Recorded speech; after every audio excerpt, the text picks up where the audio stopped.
Well, this is just a quick video. I didn't know exactly what I'm going to say, but there is a man that I want you to pray for. His name's Edwin, and he's Muslim. He's from Africa, and he's a security guard around one of the malls over here. And when I was bringing some Christmas cake back from one of the malls, I ran into Edwin, and he and I have talked before. He's got a very cheerful demeanor, very nice, pleasant attitude. And so we struck it up about Christmas. He asked me about Christ. He wanted to know who Jesus Christ was because they have their own ideas about who he is. So he really wanted to hear. So I talked to him about Jesus and how, about the differences especially, right? About the resurrection and about the apostles. And I told him, I said, the one thing that convinces me more than anything about Christianity and Christ is the resurrection of Jesus Christ from the dead. I said, the disciples witnessed his resurrection.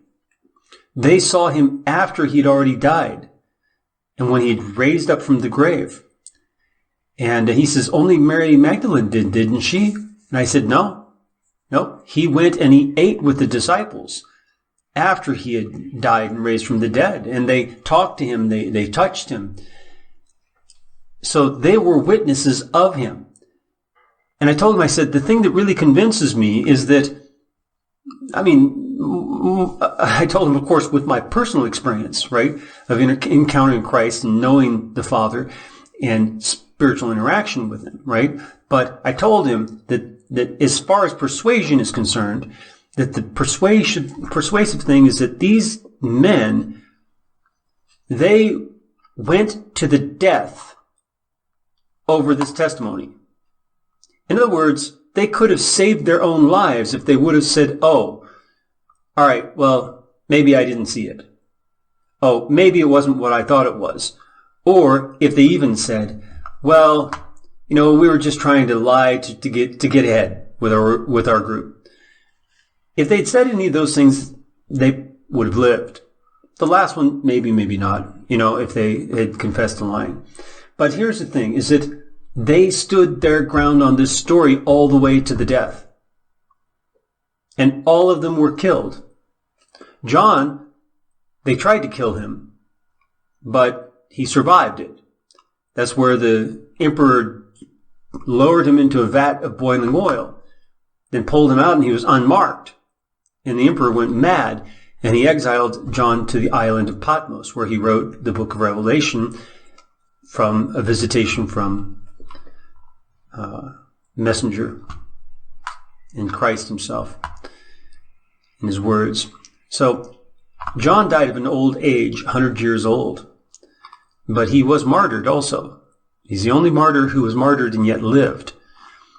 And so all of these men, they stood by that testimony that they physically saw and touched and spoke with Jesus Christ after he had died.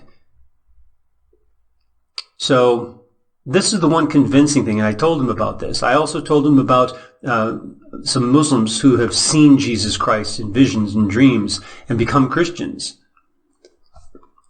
Then I told him about my own conversion and my own spiritual encounters personally with the Father. I told him about Paul. He asked about Paul. And so I told him he was called Saul. And he says, I said, he's from Turkey. He says, so he wasn't Jewish. I said, no, he's Jewish. The Jews lived all around the Mediterranean. So I had to talk with him about that, and that Paul was named Saul and he was persecuting the church. And that Jesus appeared to him on a road and blinded him with flash of light. His guards even, could still see afterwards, but the light, surprised him as well. And how he went through his conversion, going into the desert for some time, then presenting himself to the apostles. And he asked if Paul also died by his testimony. I said, yes, he did, in Rome. And he was a Roman citizen. So it was very good. He has a roommate, and they're going to be celebrating Christmas, interestingly enough. I asked him about that in particular. I said, do you celebrate Christmas? He says, well, my roommate and I, since he celebrates Christmas, we'll celebrate Christmas. And I said, okay, so please be praying for Edwin, for his salvation, but not just salvation by being persuaded, but his salvation of encountering the risen Lord.